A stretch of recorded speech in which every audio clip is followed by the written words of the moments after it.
हनुमान जी को बहुत शक्तिशाली माना जाता है। कहा जाता है कि भगवान हनुमान एक ऐसे देवता हैं जिनकी आराधना से बड्डी बाधा तुरंत टल जाती है। बजरंग बली कलयुग के जीवित देव माने गए हैं। इनकी आराधना शीघ्र फलदायी बताई गई है। भगवान हनुमान की पूजा करने से शनि के बुरे प्रभाव से तो मुक्ति मिलती है।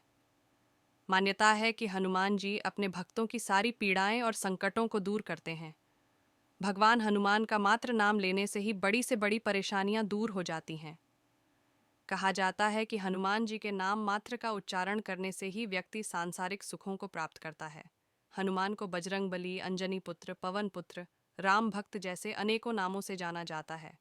लेकिन क्या आप जानते हैं कि मारुति नंदन का नाम हनुमान कैसे पडिड्डिहा? पौराणिक कथा के अनुसार हनुमान जी के बचपन का नाम मारुति था। एक दिन मारुति नंदन अपनी निद्रा से जागे और उन्हें तीव्र भूख लग गई। उन्होंने पास के एक वृक्ष पर लाल पका फल देखा, जिसे खाने के लिए वे निकल पड़ डे। दरअसल मारुति जिसे लाल पका फल समझ रहे थे, वे सूर्यदेव थे। वह अमावस्या का दिन था और राहु सूर्य पर ग्रहण लगने वाला था, लेकिन वे सूर्य को ग्रहण लग पाता उससे पहले ही हनुमान जी ने सूर्य को निगल लिया। राहु कुछ समझ नहीं पाए कि हो क्या रहा है। उन्होंने इंद्र से सहायता मांगी।